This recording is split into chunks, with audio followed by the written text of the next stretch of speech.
vegetação rupícola, e essa região tem um diferencial também muito bacana, que não é comum nas regiões cársticas, né? São as colinas que se alagam em época chuvosa, formando lagos, né? Então, eu vou falar desse sistema de lagos que foi motivo da criação da designação do sítio Ramsar. A gente deu o nome de Undvarna.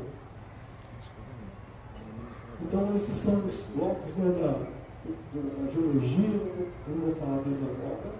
Mas vamos lá. Essa região é interessante pelo seguinte: o Castro da Água Santa, que você está vendo, ele está aqui. Ó. A densidade de cursos d'água fora do Castro é muito grande, mas dentro do Castro ela é bem pouca. E as lagoas temporárias, então, elas são interessantes porque é uma região de baixa densidade de cursos d'água, e essas lagoas temporárias, como elas abrigam, né, a fauna e essas aves, né, em diferentes partes do estado, diferentes partes do país, elas podem vir de fora. Essa região é muito rica em biodiversidade. Então, junta a biodiversidade da Mata Atlântica com a biodiversidade do Cerrado, a biodiversidade associada aos maciços calcários, às lagoas temporárias, com sua fauna e flora. Então, essa região foi toda...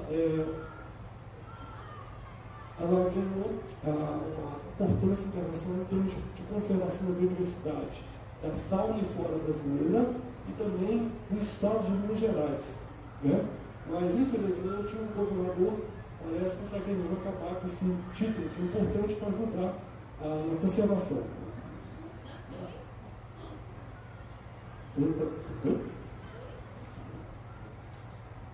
Está dando para ouvir? Ok. Vamos lá, o que são os sítios Ramsar? Né? A Convenção Ramsar é uma convenção para proteger as áreas úmidas em todo o mundo. Né?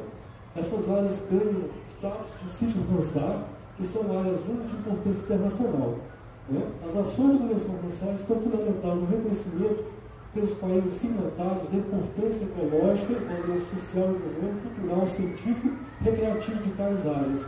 No mundo há cerca de 2.400 sítios Ramsar, há mais tempo. Né? E no Brasil existem apenas 17 sítios Ramsar. Ou 27 sítios Ramsar. Né? Então, aqui está a distribuição dos sítios Ramsar no mundo. Né? Então, vocês veem, a América do Sul tem poucos sítios Ramsar, né? Nessa região onde está o Brasil. Né? E esses dois pontos aqui correspondem aos dois sítios Ramsar aqui do estado de Minas Gerais. Um é o Parque do Rio Doce e um sítio Ramsar Undvarna, né? Que foi designado em 2017. Então, aqui o mapa do Brasil com os sítios Ramsar, com os nomes de cada um deles, né? E a gente está bem aqui, ó. Esse é o Rio Doce à direita e aqui a gente tem o Undvarna à esquerda.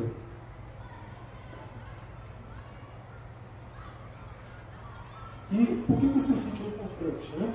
Então, por aqui passaram cientistas, né, do século XIX, né, e muitas pesquisas continuaram no século XX e no século XXI. Então, o mundo foi pioneiro da paleontologia, como todo mundo sabe, né? Ele aqui descobriu esses restos, né, fósseis de uma fauna fantástica, a megafauna do Pleistoceno. Né?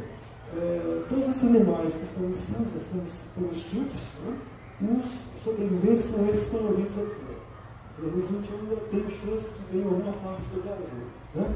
Então, o índio ele tem um papel muito importante na região, deve ser lembrado com honra. Né?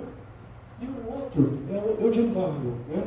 O índio precisava de um desenhista para desenhar, né, os fósseis que ele encontrava, mas ele pediu na Dinamarca alguém também que tivesse curiosidade por botânica.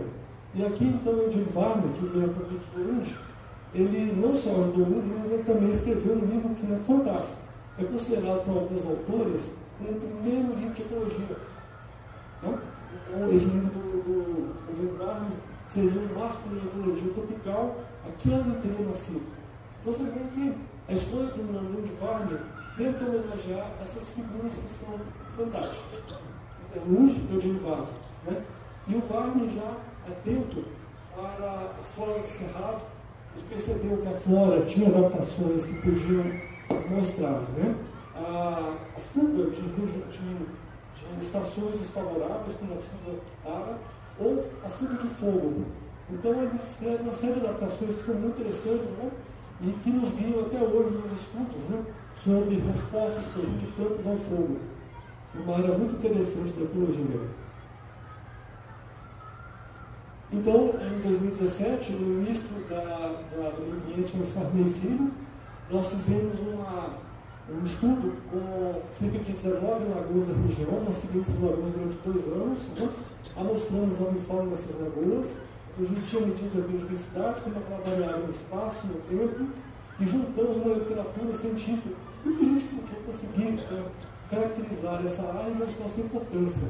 Então entrou a parte de botânica, a parte de ecologia, zoologia, tudo que se pode imaginar, fauna cavernícola, as belezas cênicas, a riqueza geológica, espeleologia. Então foi um trabalho bacana e que teve então uma boa receptividade do Comitê Nacional das Zonas Úmidas aqui no Brasil e depois do Comitê Ramsar, né?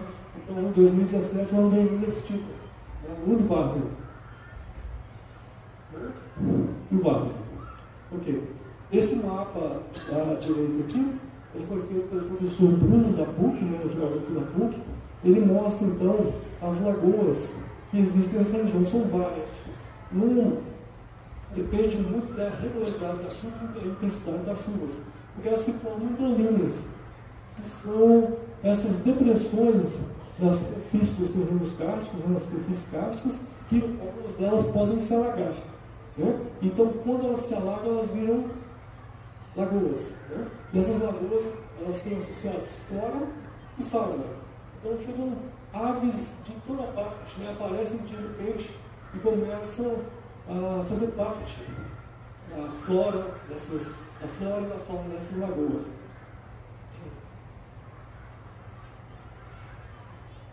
Aqui tem os 3 tipos básicos de formações, né?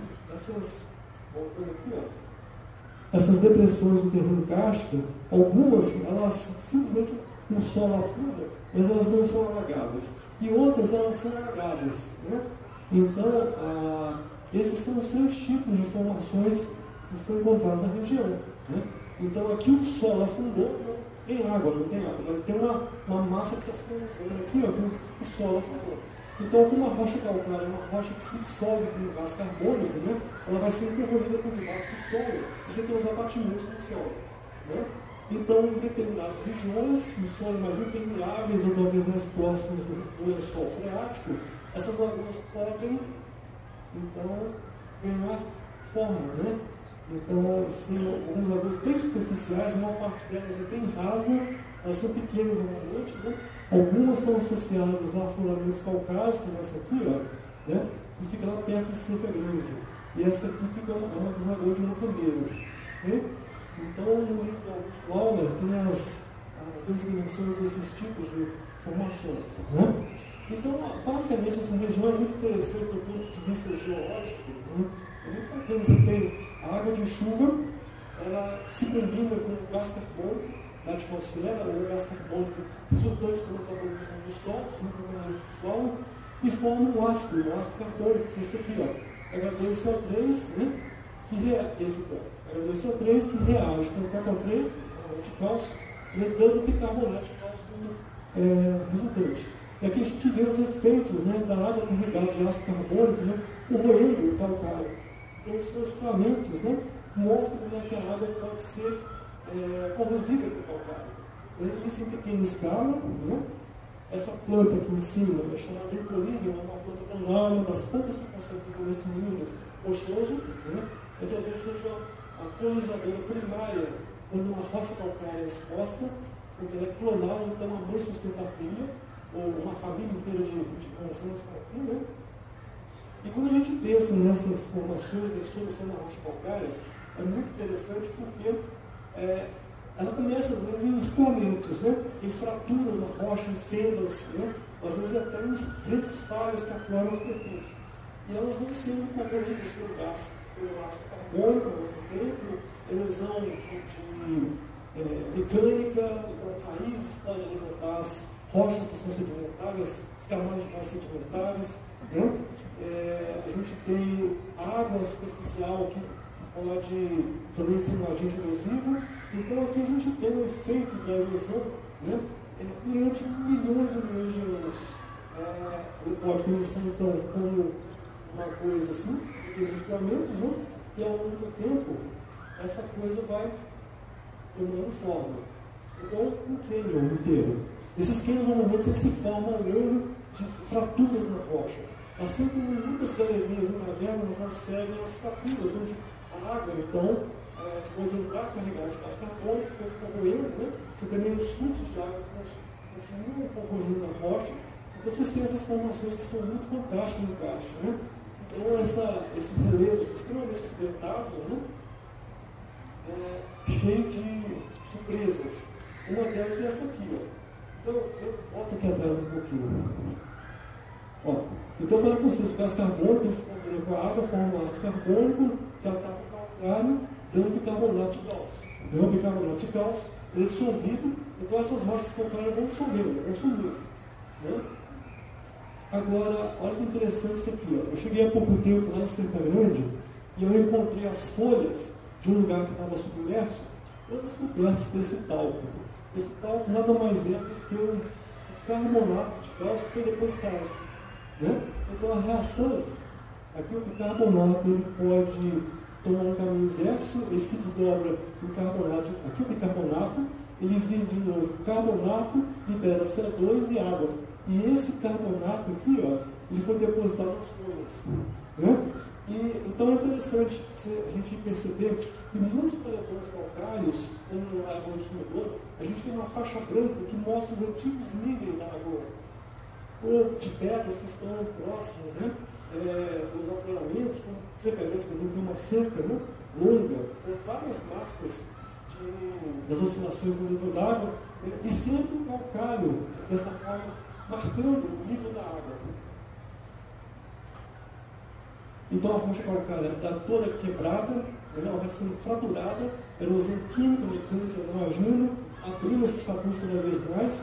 Quando isso ocorre, árvores e plantas de maior porte podem se estabelecer em cima do afloramento calcário. Então é um processo de sucessão vegetal que ocorre numa escala de tempo muito lenta. Porque quando o maciço calcário não é fragmentado, não se abrem fendas e depressões, plantas de maior porte não podem ocorrer ali. E aí, quando elas se instalam, as raízes são muito profundas, atravessam a rocha calcária entre camadas, e às vezes as raízes têm dezenas de metros de altura, e vão buscar água e nutrientes em outras partes da região.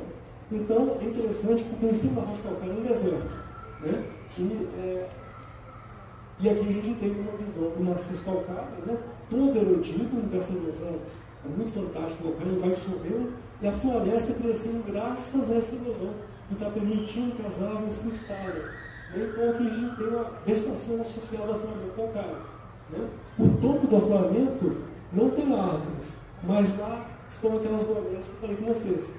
A mãe sustenta a filha, a mãe sustenta as irmãzinhas. Né? Então, famílias de plantas coloniais lá em cima. Aqui mostrando um pouco mais da erosão do calcário, ele vai perfurando a rocha, vai falando. Aqui a gente tem raízes que atravessam, né? Vem lá de cima das árvores, que estão às vezes a dezenas de metros de altura e vão encontrar o solo. Muitas vezes a gente entra em cavernas e vê as raízes atravessando as galerias. E entra no solo e continua. Sempre busca por água, busca por recursos. Né? E a rocha calcária ela vai sendo furada, essa parte superficial, né? E entre os paredões, entre essas partes que foram erodidas, pode-se instalar florestas. Então, tem umas matas que se instalam dentro dos maciços calcários. Esse aqui em Cerca Grande. Mas na caverna do Janelão, lá no norte de Minas, ela é tão grande, tem 3 clarabóias, a gente pode andar cerca de 3 km dentro dela sem precisar de lanternas, por causa das clarabóias. As clarabóias são tão gigantes que em 3 pontos da gruta, da caverna, tem matas que cresceram. Né? Em cima você tem vegetação de caatinga e dentro da caverna, por causa da umidade, né, maior sombreamento, a gente tem plantas de mata atlântica crescendo lá dentro. Então, uma viagem fantástica que deve mostrar aí os objetivos, né? de conhecer regiões fantásticas.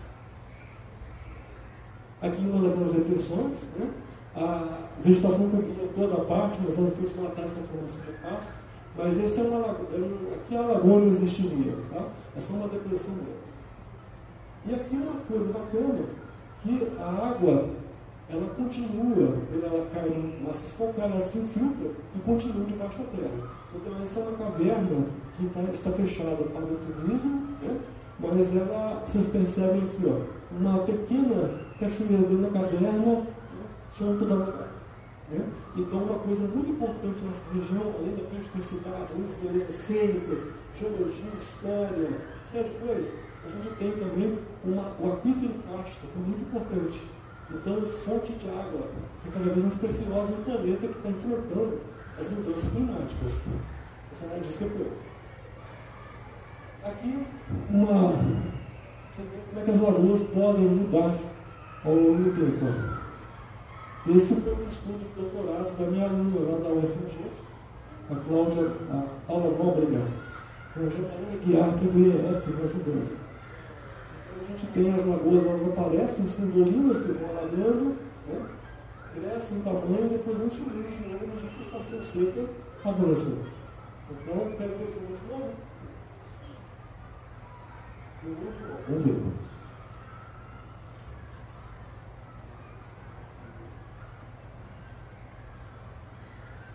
A minha aluna começou, essa época foi muito legal, porque as lagoas da região secaram quase todas, foi em 2013. Né? Então a gente teve uma visão do inferno. O que são as lagoas quando as chuvas param, na verdade. Essa lagoa de Sumidoro é um exemplo muito bom desse tipo de fenômeno.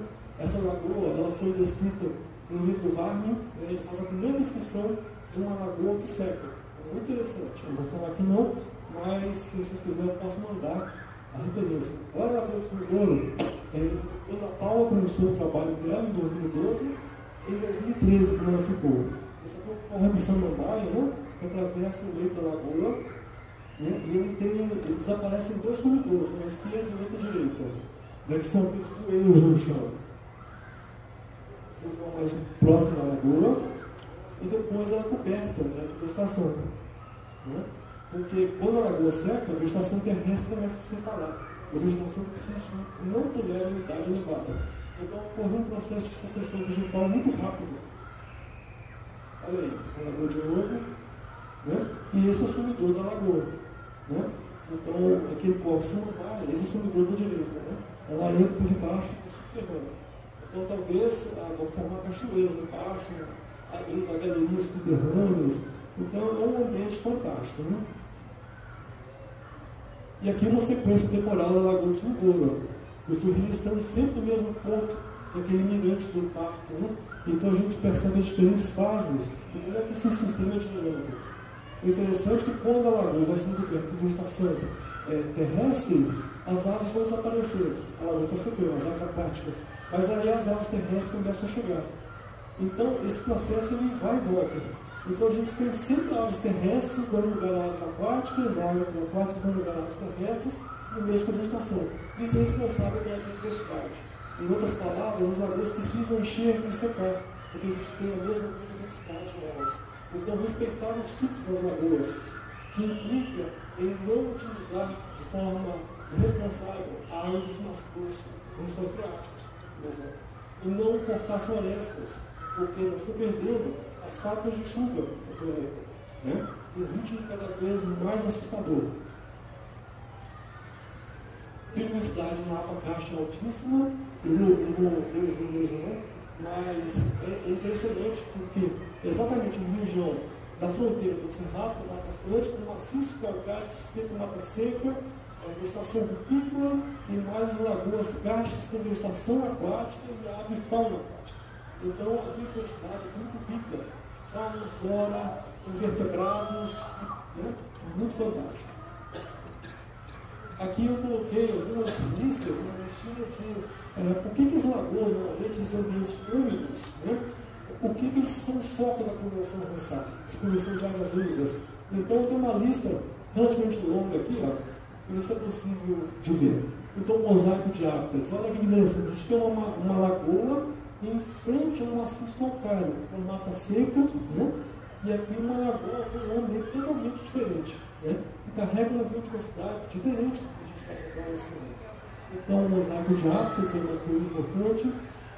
O próximo aqui, ó, seria a zooconia. Por exemplo, aves transportam invertebrados, transportam sementes grudadas nas penas, dentro do trato gastrointestinal. Então, elas semeiam vidas entre as lagoas, né? Então, eles são mensageiros da vida, né? Essas lagoas também, elas têm são importantes reciclagem de nutrientes, porque essa vegetação, quando a lagoa seca, essa vegetação pode morrer, apodrecer, se decompõe e dá adubado o solo. Então, muitas dessas lagoas são utilizadas na época seca para plantio, por exemplo, de milho. A filtragem de água, a água de chuva cai, ela passa pela lagoa, né, onde tem vegetação, onde o solo é nascente, às vezes, né, ela é filtrada e vai para o subterrâneo. Então a gente tem água pura subterrânea. Mas como o ambiente calcário é todo fragmentado, cheio de frestas e falhas e quebras, né, então é muito fácil a contaminação do aquífero kárstico. Então isso é um alerta muito grande para, por exemplo, o uso de agrotóxicos na região. Uma coisa, ou esgotamentos domésticos, o que for, é muito complicado isso. O aquífero kárstico pode ser facilmente contaminado, né? E para descontaminar é um problema muito grande. A gente tem a mitigação de mudanças climáticas, então quanto mais carbono tiver estocado no solo dessas lagoas, por exemplo, ou na forma de vegetação, árvores, vegetação aquática, que for, menos carbono na atmosfera para esquentar o planeta, o efeito estufa, né? Que tem a ver então com o gás carbônico e principalmente o gás carbônico e o CH4, metano, que são os gases mais abundantes responsáveis pelo efeito estufa, né? Então, quando a gente queima as florestas, por exemplo, ou derruba as matas, a gente joga gás carbônico para a atmosfera, mas as matas, por exemplo, não estarão lá para absorver de novo esse gás carbônico. Então, o gás carbônico é absorvido pela vegetação, no processo de fotossíntese.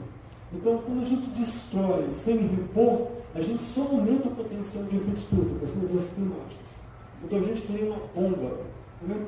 Realmente é uma panela de pressão que está em cima do fogo alto, cheio de feijão até o topo. Então, qualquer hora essa coisa explode. E está explodindo, né?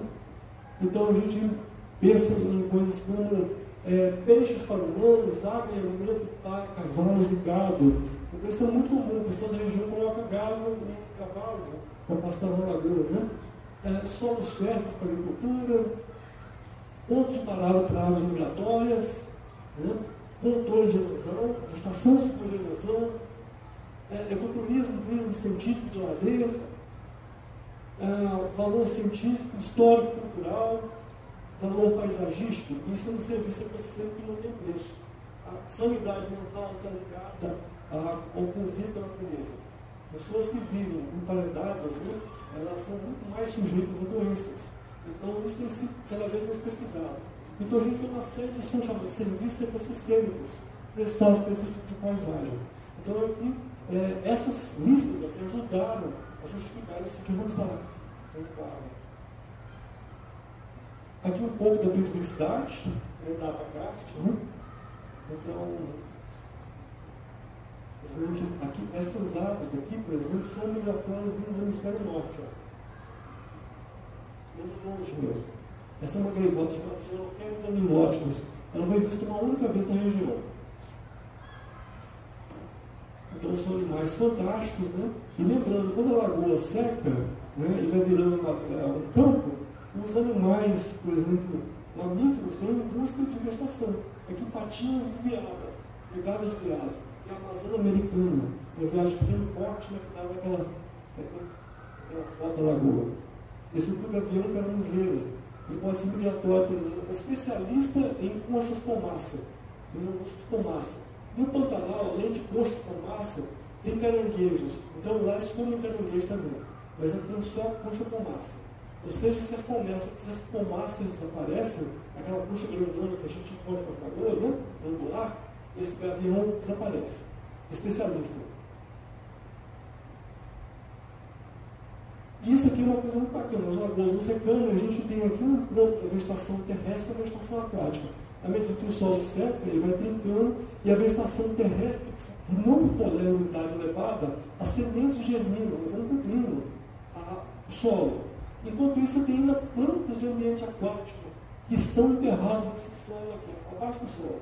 Então você tem momentos em que você tem a fauna e a flora, né, terrestres encontrando a fauna e flora aquáticas, como nesse exemplo aqui. Ó. Aqui, como eu comentei com vocês, né, essa lagoa de Sumidouro, lá atrás a gente vê a expansão da vegetação campestre, tomando ponto grande da lagoa, né, porque agora o solo está seco, a vegetação terrestre pode avançar. Né? Quando a lagoa encher, a vegetação aquática toma conta de novo, a vegetação terrestre morre. Então, vai e vem, um ciclo contínuo. Uma coisa interessante nessa foto aqui, ó, eu comentei com vocês, olha as marcas deixadas, né, pela deposição do K3, carbonato de cálcio. Né? Então, cada vez que a lagoa enche, ou esvazia, né, ela deixa uma camadinha de carbonato de cálcio, vai marcando, então, o nível da lagoa. O Sumidouro tem uma marca grande, muito alta, né, vários metros de altura, mostrando que, no passado, muito antigo, o nível da lagoa podia ser muito superior ao que a gente vê hoje. Aqui, então, eu falei com vocês, né, as lagoas são chuvosas, a vegetação, a relva cresce vigorosa, né? E aí, os fazendeiros da região costumam colocar gado, cavalo para passar. Isso também está descrito nos livros antigos, sobre as primeiras descrições sobre essas lagoas. E aqui a gente tem um pouco, depois quando a vegetação aquática toma conta, né? Então aquilo que era um campo terrestre vira de novo uma lagoa. Então a gente tem um vai e vem de fauna e flora. Né? Aqui o professor Marcos Rodrigues deu uma palestra ontem, né? Eu peguei esse gráfico dele que eu gosto muito. Essa aqui é a estação chuvosa, marcada nesses programas aqui, apertadas chuvas, né? E as garças variando, desencontradas com as chuvas. Por quê? Essas garças aqui são, essa aqui é a ardeia alba, essa espécie, né? A ardeia alba, ela precisa de lagoas que estão secando, porque ela vai atrás de peixes, né? Com água no máximo na canela. Então, lagoa cheia para ela não funciona. Essas lagoas secando, né? Então, os ciclos das lagoas marcam a chegada e o abandono das lagoas com diferentes espécies de aves. Aqui são dados que mostram, vocês verem rapidamente aqui como é que funciona isso.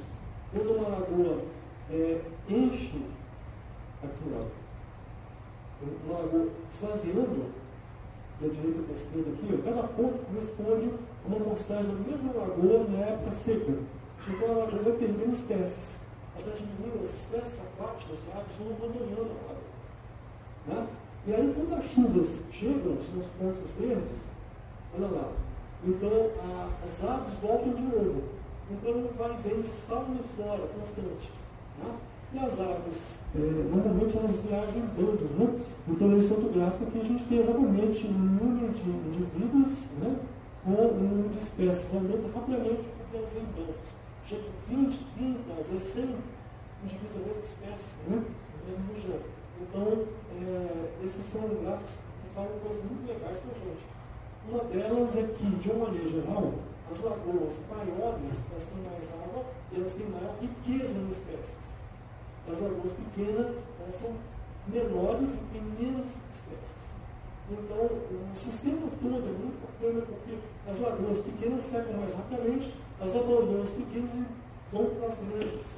Enquanto as grandes estão secando, né, elas estão lá ainda. Quando a lagoa chega a um certo ponto, elas abandonam a lagoa e vão para outras. Então, elas precisam de todo esse mosaico para continuar.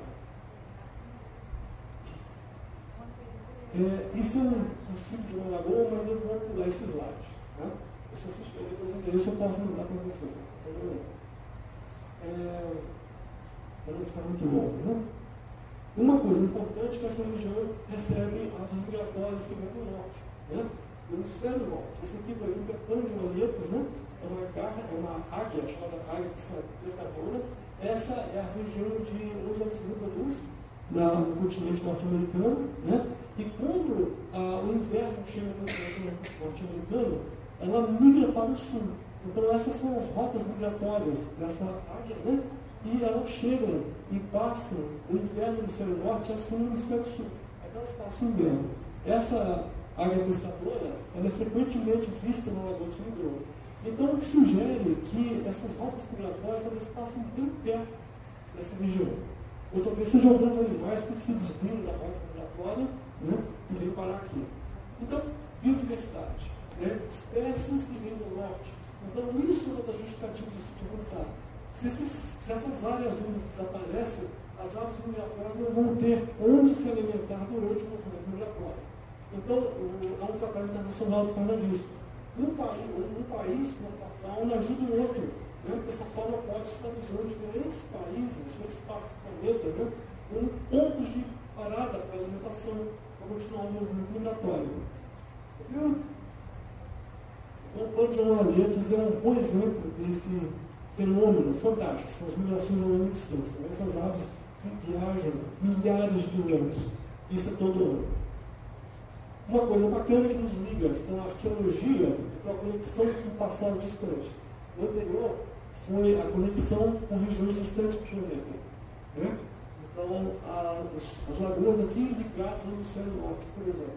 E aqui, ó, ligados ao passado distante. Essa figura aqui, ó, a Érica acha que é um urubu. Para mim é um biguá. Né? É um monopterma brasileiro. Né?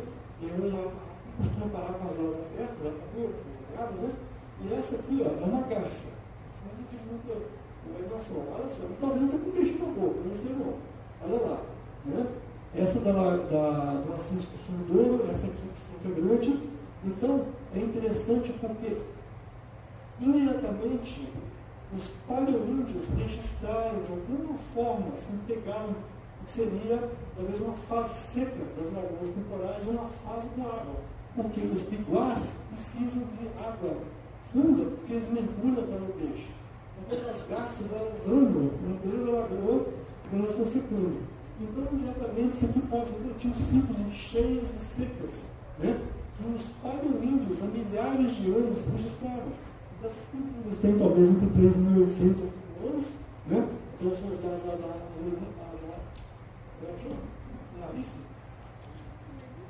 Alenice, né? Então, são figuras muito antigas e que nos conectam, né, com esse passado nojento, né, também. Então, é interessante ver como essa região é rica em história, rica em fenômenos muito interessantes, né? Uma coisa preocupante é que a água no planeta, né, ela é muito pouca. Então, isso aqui é a quantidade total de água no planeta. Isso é uma representação da NASA, gente. Isso aqui, esse pequeno pouco, é água potável. Então, a água potável é muito pouco. E com essas mudanças climáticas, a distribuição das chuvas começa a ficar cada vez mais regular. Sem as árvores, para fabricar a chuva, quando elas transpiram, jogam água na atmosfera, como acontece na floresta amazônica, por exemplo, né? São bilhões de árvores puxando uma quantidade enorme de água, de forma de chamados rios voadores, né? Que vem parar aqui, vem molhar São Paulo. A gente percebe isso muito facilmente quando você tem, por exemplo, incêndios na Amazônia, incêndios no Pantanal, né? Tudo aconteceu há pouco tempo. São Paulo, 4 horas da tarde, vira noite. Pela fumaça que estava vindo da região amazônica. Então, mostra essas correntes atmosféricas, né? Então, a água do Oceano Atlântico, ela se junta com a água evaporada da floresta amazônica, elas varrem os Andes e é desviada e vem para aqui, né? Mas a água é muito pouca e pode escassear cada vez mais, né? Então, essa representação da NASA aqui, ó, ela tem duas surpresas, né? A Terra é plana e a água potável é muito pouca, muito escassa, né? E lembrar que a boa parte da água potável é poluída, né? Então, a gente tem um problema muito grande, são os desafios que a gente vai enfrentar daqui para frente. Eu coloquei nessa figura aqui as regiões do planeta onde estão situados os desertos, né? São duas latitudes, norte e sul, aqui, ó, né? Então, eu peguei uma imagenzinha de cada deserto correspondente a essas regiões, espalhadas no hemisfério norte e aqui correspondente ao hemisfério sul. Olha lá, aqui o deserto do Namíbia, Madagascar, Austrália, né? O Saara está aqui em cima, o Jave, né? Deserto da Índia. E aqui, ó, a gente tem o Atacama, e aqui onde deveria ser deserto é o cercado, né? Então, os climatologistas, o Carlos Nóbrega e as equipes de climatologistas que estão envolvidos, né, nesses estudos de mudanças climáticas, eles falam que aqui não é deserto, por causa da água que vem da floresta amazônica. Essas, todas essas massas contribuem para a formação dos grandes nossos rios voadores. Né? Então, se a gente cima a floresta amazônica, como está acontecendo, continua acontecendo, a gente tem um problema muito grande. Porque, inclusive, boa parte das chuvas que vem de lá sustentam o agronegócio. Né? Então, o agronegócio, o agronegócio, é verdade, o agronegócio perverso, né? Ele destrói as florestas, ele não tem essa visão do futuro. Né? Ele parece que é uma polícia encomendada. Né? Então, a gente tem uma. E a gente está exatamente aqui, nós estamos nessa região, onde deveria ser um deserto. Né? Então, a gente tem um problema muito grande pela frente. E aqui eu queria chamar a atenção para os grandes desafios que a gente vai enfrentar daqui para frente. Porque aqui a gente tem os efeitos do negacionismo científico, né? Os efeitos da irresponsabilidade, então, como aconteceu no Rio Grande do Sul, né? Negaram, não fizeram todos os ajustes necessários para conter a água, então provocaram aquela confusão, uma quantidade enorme de animais morreu, ficou presa, pessoas morreram, então tudo devido ao negacionismo científico. Né? Aqui a gente tem aquela monstruosidade, que foi um dos acidentes da Vale, né? Aquele que soterrou uma quantidade enorme de pessoas, o outro acabou com o Rio Doce, levou lama até o mar. A gente tem as queimadas na floresta amazônica, as queimadas no Pantanal, aqui um pequeno primata que foi pego na tentativa de fuga, a gente tem os Yanomami, né? Então o fruto do garimpo também incentivado, né? Então eles morreram de Covid, tiveram problemas de saúde seríssimos por causa de falta de alimento, uma série de coisas. As secas no Nordeste, né? Os lixões com pessoas vivendo de lixo, se alimentando de lixo, pensando qualquer coisa. Então, todas essas coisas, né? Elas fazem parte de um cenário muito complicado. Então, eu escrevi isso aqui. Triste exemplo das faces perversas de uma mesma moeda cunhada no negacionismo científico, na busca compulsiva por poder e lucro, no desprezo pelos humanos diferentes e outras formas de vida que são coisificadas. Né? Nos golpes contra a democracia perpetrados por extremistas e seus tentáculos, né? Bancados por poderosas mídias e empresários. As mudanças experimentadas em todo o planeta são uma pálida demonstração dos horrores e desafios que nós, aqui humanos, iremos enfrentar. E aqueles que nem nasceram irão herdar. Né? Então, aqui a gente tem um exemplo, né, desse tipo de coisa. Então, um risco muito grande, e a gente corre porque esses ideologias extremistas estão pipocando no mundo de novo, infelizmente. Né? E aí o que a gente espera? Que as prefeituras dos municípios que compõem a Caixa, elas ajam com consciência no futuro, não com irresponsabilidade, como tem sido. Né? Então, isso aqui é um triste exemplo do que uma lagoa cárstica das 7 lagoas pode se transformar. Então, lembra aquela lagoa bonita, né? Agora toda cercada de prédios, com fonte luminosa, aqueles pedalinhos em forma de cisne, e um toque de prefeito. Então, uma coisa complicadíssima. Né? Aqui um exemplo do que não deveria ser feito. Olha só, por onde passam, isso aqui não é Nossa, gente. Os caminhões de lixo, esse negócio de figuras de animais em extinção, animais de cerrado, não em extinção, né? Mas animais de cerrado. Onde passam, chama a atenção. E a proposta é essa mesmo, circular por toda a cidade com frases de impacto para conscientizar as pessoas a respeito da importância da preservação do meio ambiente. Mas sabe o que a prefeitura está fazendo o que deveria fazer realmente? Né? O que a gente vê lá fora? Então, desmatamento de toda parte, a lagoa sendo folheada, as ruas de lagoa sendo impermeabilizadas. Então, é uma coisa que não deveria acontecer, porque as mudanças climáticas elas vêm com uma velocidade cada vez maior. elas vão pegar o homem, estão nos pegando de uma forma muito complicada. Nós não estamos preparados ainda para entender o que vem pela frente. Né? As previsões dos modelos climáticos, elas são assustadoras. E hoje, ontem mesmo, peguei no jornal do agronegócio falando que em cerca de 2050, os rios brasileiros terão minguado para 1/3 da capacidade atual. Muito pouco tempo, 2050 é um fiscal de obras. Então, nós estamos vendo o que não deveria ser feito.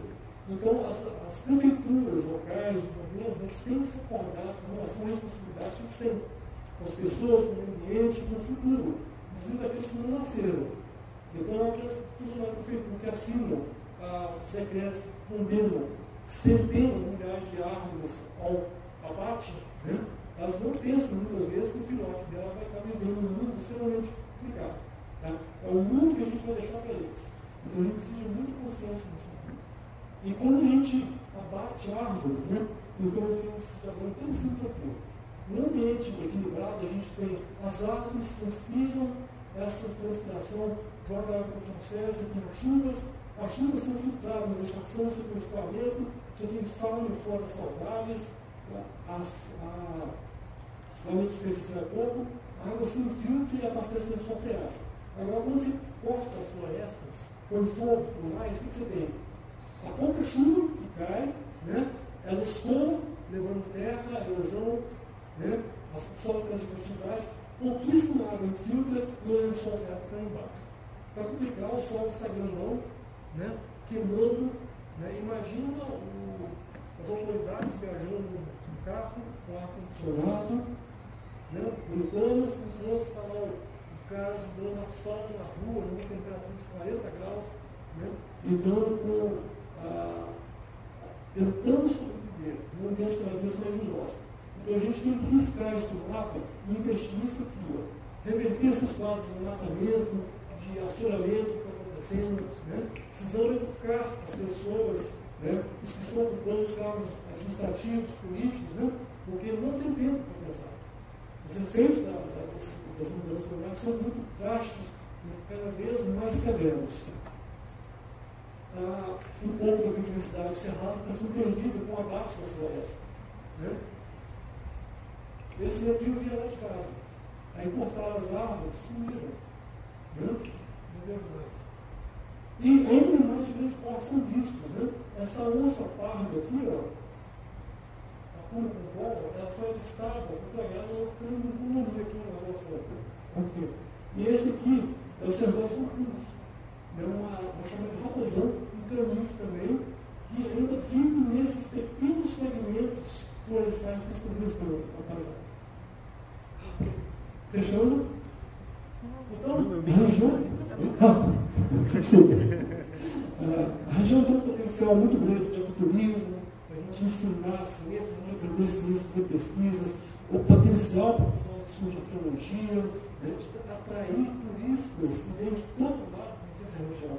Então, tem tanto turista de aventura, quanto, por exemplo, isso aqui que foi uma expedição de dinamarqueses, do Museu de Dinamarquês Histórico lá, de naturalistas, organizaram uma excursão e vieram conhecer a terra de Lundin, onde Lundin viveu. Então, eu tive a sorte de acompanhar esse grupo. Este veio esse atrás é o Augusto Auler, né, que é o espeleólogo, né? Então, foi um dia memorável. Né? Esse aqui é um projeto de educação ambiental desenvolvendo a região de asas do plástico. Então, a região tem potenciais ambientais, né? Mas é mal aproveitado, né? E corre um risco cada vez maior. E aqui a gente tem as suas águas castas com suas aves nos ligam há milhares de anos no passado, em locais longínquos do planeta. Elas são sentinelas do clima, das mudanças climáticas, dos impactos antrópicos em diferentes escalas geográficas. Né? E aí eu lembrei desse título do Wagner, né? Área 1 de importância nacional, e pensei como é que esse título está sendo desvirtuado. Eu fiquei muito triste, muito decepcionado com como foi entregue esse título recentemente. Né? Uma coisa deplorável. Né? E eu fiquei lembrando das autoridades, quanta gente, quanto cientista, quanta pessoa que trabalha pela região e nem foi lembrado. Né? Lembrei de alguns aqui, ó, que poderiam ser merecedoras, né, desse. Não eu, estou aqui, mas eu tenho que saber, tá? Mas essa turma toda aqui, ó, merecedora de um tipo como esse, sabe? Então, as coisas estão sendo desvirtuadas. Essa entrega desse tipo, dessa forma, como aconteceu, né, significa que a Água Santa abriu os braços, né, para o que haja mais retrógrado, mais corrosivo, mais doentio, né? São essas políticas que não pensam no futuro, não pensam no homem, coisificam na natureza, coisificam em humanos, né? Então, uma coisa medonha, realmente.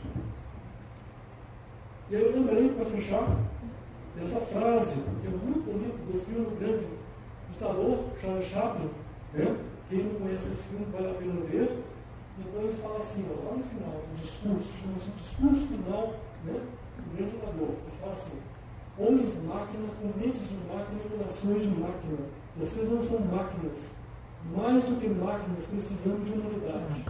Mais do que inteligência, precisamos de vontade e gentileza. Sem essas qualidades, a vida será violenta e tudo estará perdido. Então, uma lição para a gente. Mas para a gente não desanimar, eu vou puxar uma outra figura fantástica. E vale muito a pena estudar sobre ela e sobre a contribuição que ela deu para a humanidade, que é fantástica. Essa moça aqui, Wangari Maathai, tá? Uma queniana, né? Que começou com um trabalho de porta em porta na aldeia dela, pedindo às pessoas para ajudar a plantar árvores. Tá? Então o movimento dela cresceu e virou um movimento Ciclano Verde para a África. Né? Um movimento extremamente poderoso para recuperar as nascentes que secavam. Mas quando ela fala, o discurso dela é muito bonito, porque ela recebeu o Prêmio Nobel da Paz. Né? Então, em 2004, ela fala assim, ela é muito mais do que plantar árvores. Então a proposta dela, começando plantando ela pensava em conscientizar as pessoas, né, a ponto delas serem as autoras da vida dela, as direcionárias da vida delas. Então dar autonomia, fugir dos grilhões que tem essas pessoas. Então é uma coisa muito mais poderosa. E ela falou assim, olha só, nós não podemos desistir, não podemos cansar de existir. Devemos às gerações atuais e futuras, de todas as espécies, o direito de se erguerem e caminharem. Então, deixo com vocês essa mensagem bonita da Wangari Maathai, né, como uma forma de esperança. A gente não pode desistir, né, e tem que continuar essa luta para um mundo melhor, que passa por aqui. Viu? Muito obrigado.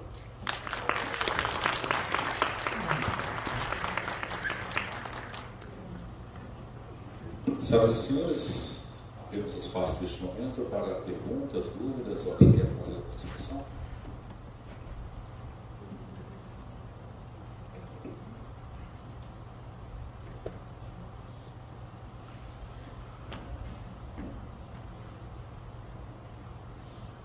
Quer saber onde é que eu nasci? Uma pergunta, gente? Sim. Várias. Olá, professor, boa tarde. Boa tarde. Adualdo. Eu tenho uma dúvida a respeito da ictiofauna. Existem endemias nessas lagoas cársticas, como os peixes voadores ou outros tipos de espécies? Sabe uma coisa, eu já procurei na literatura, então quando o regional Pictol, que veio aqui junto lá pelo Rio de Janeiro, esqueci o nome dele, ele fez levantamento do Rio das Velhas, não tem levantamento das lagoas. Então a gente não sabe o que existia. Eu tenho uma esperança com relação aos arqueólogos, porque eles encontram restos, né, esqueletos de peixe nas escavações. Talvez usar isso então, nos abrigos pré-históricos que estão associados a lagoas calcárias para identificar essas espécies de peixe. Mas que eu saiba, não tem. E infelizmente, há pouco tempo, faleceu um ictiólogo que morava na região e tinha um interesse especial por essa questão. Que era o Antônio Simbleres. Não tem pouco tempo. Uma pena. Mas não tem, viu? Tá certo, obrigado.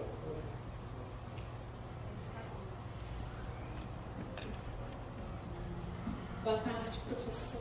Boa tarde.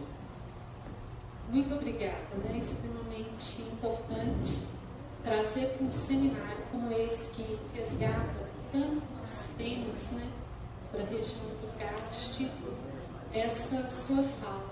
Eu acho que aí é uma sugestão para os responsáveis pelo evento.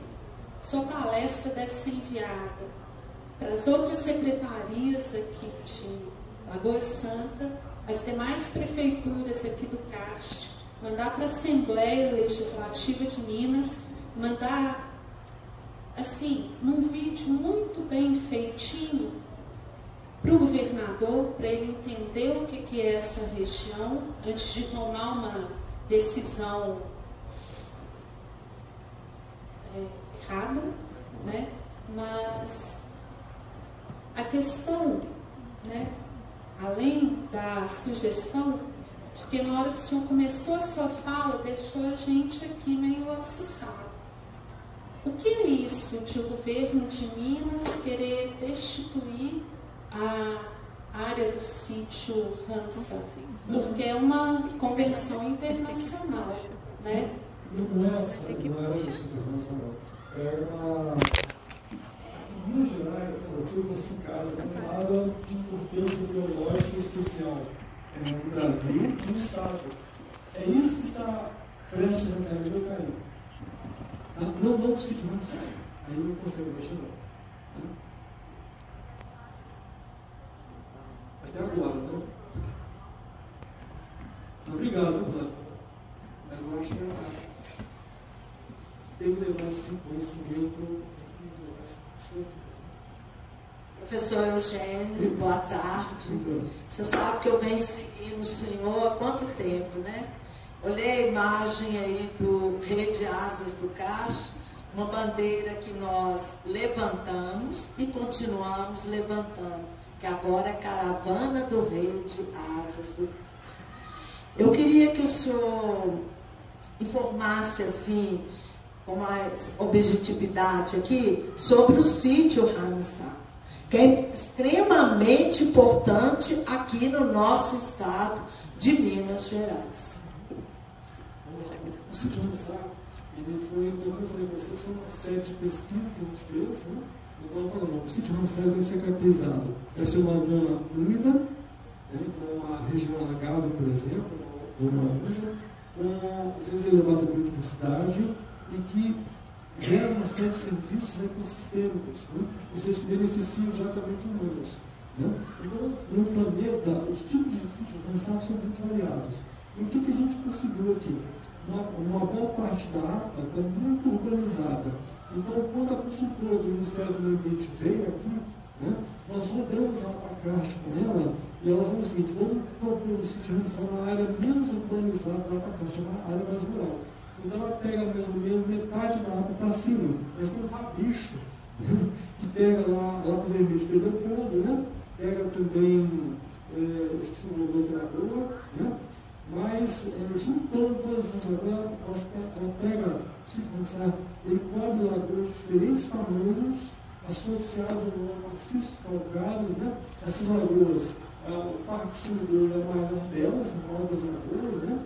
Então, você tem um sistema de lagoas que comporta, né, uma fração gigante da biodiversidade. Quando você pega a quantidade de aves aquáticas que tem no estado de Minas Gerais, né, você vê que a contribuição do sítio Ramsar é enorme.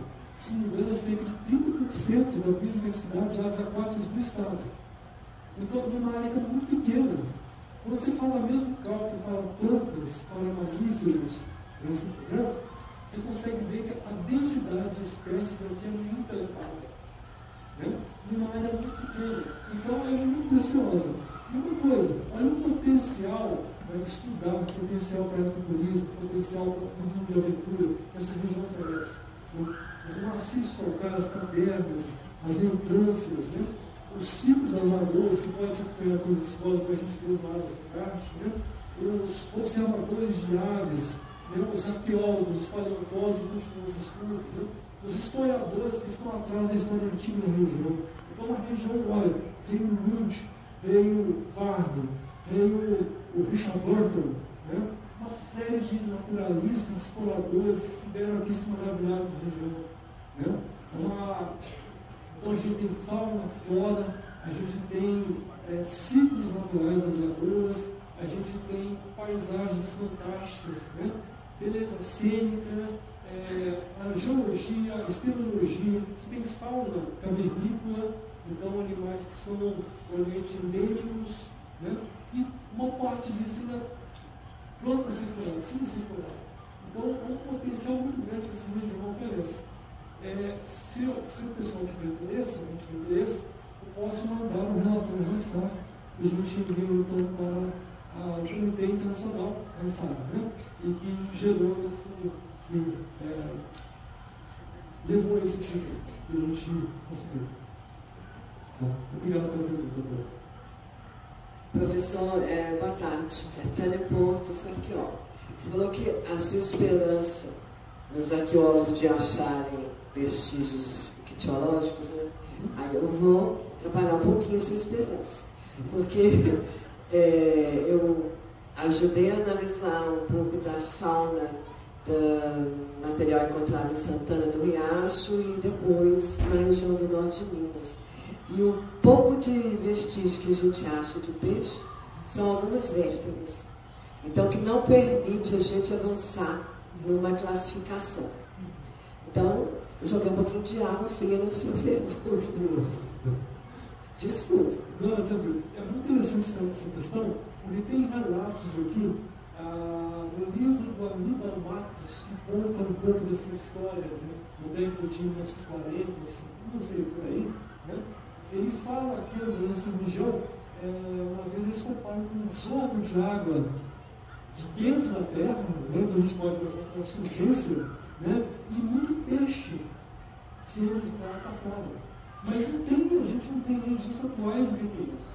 Né? E tem relatos aqui até hoje de algumas lagoas que secam e daí a pouco quando a água vem, tem peixes na terra. Então a gente não sabe como é que funciona isso. É isso que eu queria perguntar, aliás, o que acontece com os peixes? Desculpe interromper, mas quando a lagoa seca, né? Porque é um ciclo natural e os peixes aparecem. Isso. Eles ficam em estado latente, os ovos, o que será que acontece? Esse tipo de habilidade, né? Ele não é comum só peixes, não. Anfíbios também podem fazer isso, por exemplo, sapos, né? Eles fazem como se fosse uma toca, se mergulham e ficam tocados na lama. O metabolismo de peixes, eles são mais ectotérmicos, tem metabolismo baixo.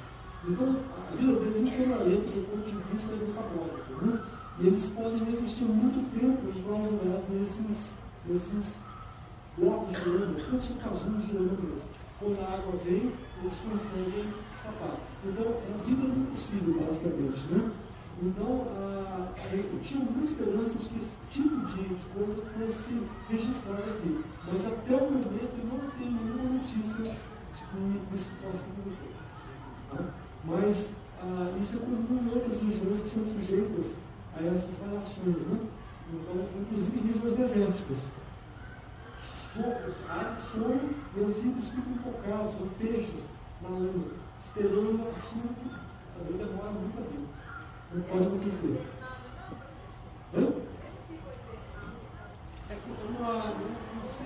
Não sei se poderia chamar de hibernação, mas o metabolismo dele já é lento e ele fica mais lento ainda, fica econômico.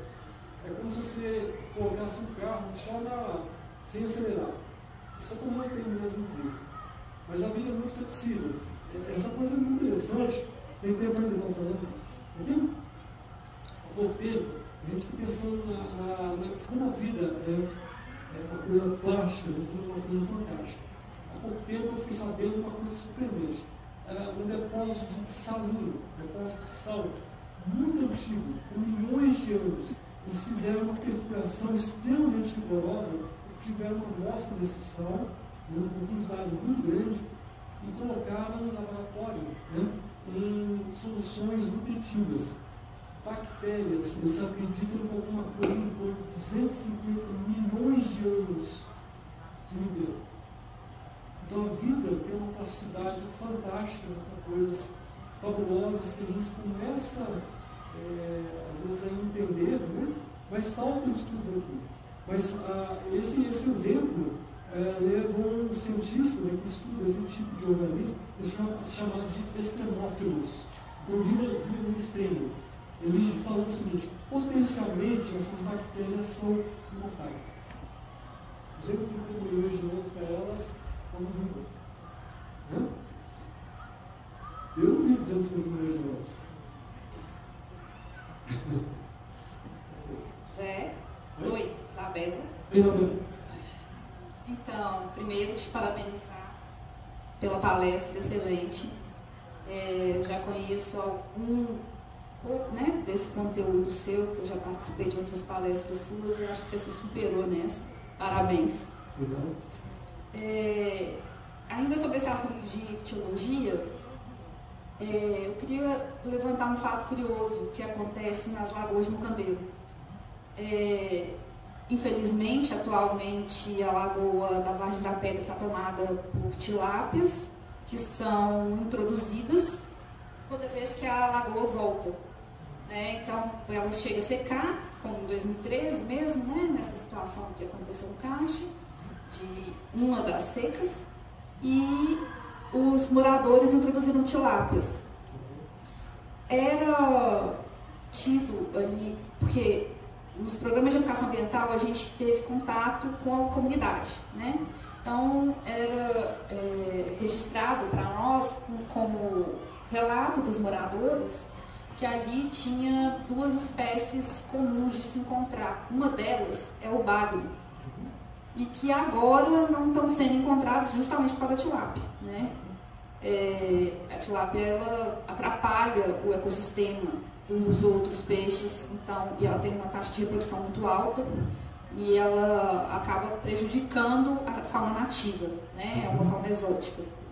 E o bagre é um peixe que, para adaptação nessas lagoas, é interessante, né? Porque muitas delas, quando está secando, como você mesmo disse, fica o barro ali, fica, na verdade, a água ainda, né, meio amassado, e eles conseguem se adaptar. E aí eu falei, gente, mas será que alguém já realmente teve contato direto com a lama ali, com o bagre lá? E aí um dos moradores me contou que ele foi trabalhar numa fazenda do lado, ali perto, porque tem muitas lagoas ali, né, nessa região. E não sei se foi da Jaguara, não lembro.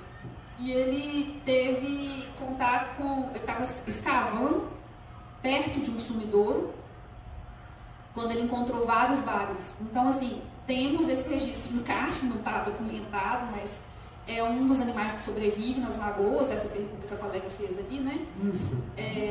E tem a questão de algumas lagoas serem perto, eles passarem pelos sumidouros também e aparecerem nas surgências, né? Mas depende da espécie, obviamente, não são todas que têm essa resistência, né? Era só para contribuir, comentar, porque nós estamos falando do Cache, no sítio do Armin, e esse registro aconteceu lá, quer dizer, aqui. Uma super contribuição, Isabel, porque eu não tinha notícia disso, eu sabia que deveria acontecer, se a forma tivesse sido, porque as lagoas, aqui com essas introduções, as espécies originais foram desaparecendo. O negócio está todo alterado, a fauna foi alterada, né? A ictiofauna. Então é muito interessante esse tipo de registro, tenta pegar mais informações para a gente, eu acho que é muito bacana. Agora, você me lembrou uma outra coisa também. Há algum tempo atrás, nós publicamos um trabalho sobre os minhocos-sul. Os eles também se internam na lama, na terra, né? Na época desfavorável. Eles ficam dentro de um casulo também, bem enterrados, né? Quando a chuva vem, eles emergem de novo. E uma coisa que a gente fez uma simulação, não eu, um colega meu fez uma simulação do clima futuro para a região, lá de Paraupeba, né? E uma coisa é que essa região nossa aqui, ela está bem prevista, é uma região onde secas prolongadas, cada vez mais prolongadas, escassez de chuva, são previstas, né? E na modelização dele, né, então usando esses modelos que simulam nichos, né, epistemológicos, o minhoco-sul não iria resistir. A espécie iria desaparecer porque as condições iam ficar muito adversas. Então, essa nossa região aqui está dentro dessa área complicada. Então, o tamanho da nossa responsabilidade, da responsabilidade dos governantes, dos dirigentes, que propõem mais desmatamento, mais destruição da vegetação, é uma coisa Rosa, né? Então é abrir os braços mesmo para o que há de mais grotesco, corrosivo, né? Atrasado e letal. Porque isso leva à morte. Né? Professor Georgênio, é só para agradecer ao senhor, e tinha uma palavra que o senhor usou outro dia lá no coletivo, dizendo que estava acontecendo uma esperança. E essa esperança, professor, quando o senhor comentou no coletivo, eu consegui ver no senhor mesmo. Há 18 anos atrás, eu me tornei seu vizinho, sem saber que era seu vizinho. Até porque você mora dentro do mato, como é que eu vou saber que você é meu vizinho? E de conhecer o senhor despertou uma intenção, um anseio de ficar plantando as plantinhas. E aí a gente chamou isso de ritual da árvore.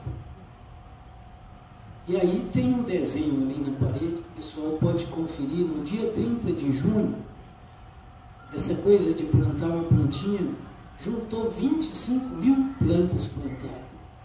Por causa do senhor, professor, que despertou isso. A gente só andava de bicicleta pelo mato e na comunicação com o senhor despertou isso. Comece a plantar as árvores. Foi como um mandato para nós.